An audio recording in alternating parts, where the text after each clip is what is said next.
would like to invite everyone to tomorrow's event, July 6, Sunday, at SM Fairview for the PTL.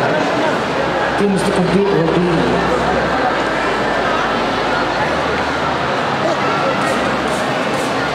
senior men and senior women.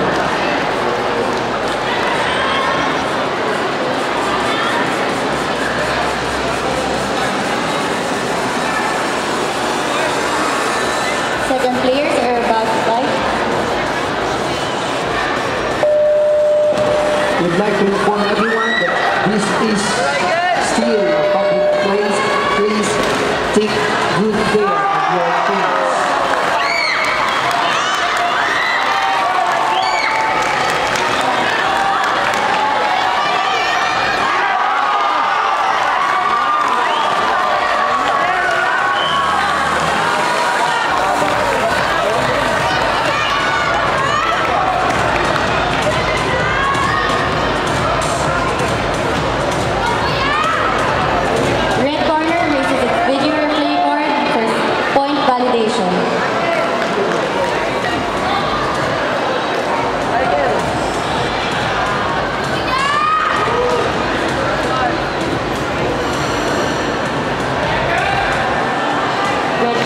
To validate the 4 points awarded to the blue team for a turning long kick. Video replay card is awarded back to the red team.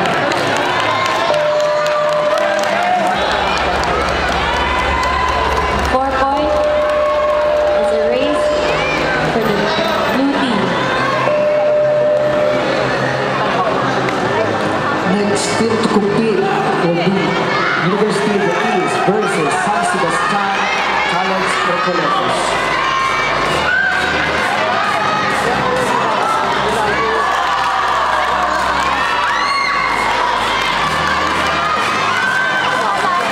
Score 45-8.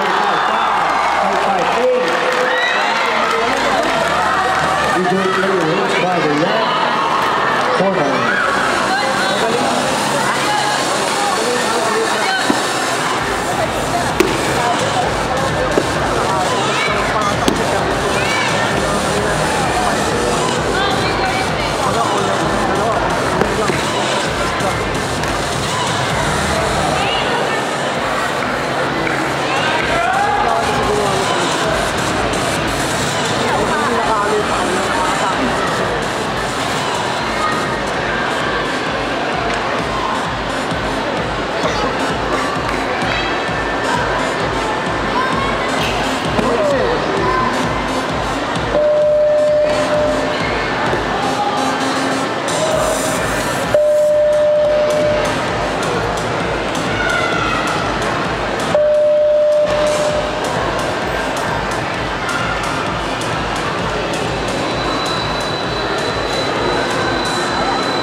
Again, we'd like to thank our sponsor, SM Supermalls, Smart and MVP Foundation, Philippine Taekwondo Association, Philippine Olympic Committee, Philippine Sports Commission, and SMCE Nobility for the venue for today's competition.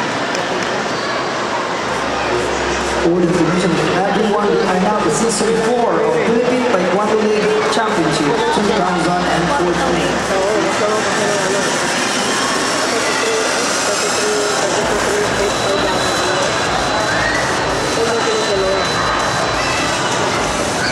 And we also have simultaneous matches happening in SM Valenzuela.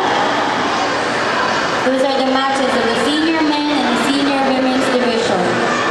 Also, we would like to invite everyone to watch tomorrow's matches at SM Fairview. Division to compete are the senior men and the senior women's division. Again, that's tomorrow at SM Fairview. We'd like to inform everyone that this is still a public place. Please take good care of your belongings.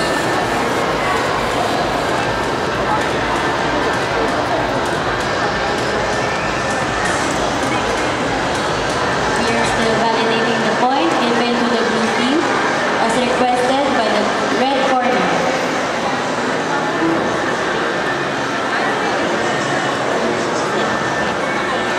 Next team to compete will be University of the East versus San Sebastian College Recoletos.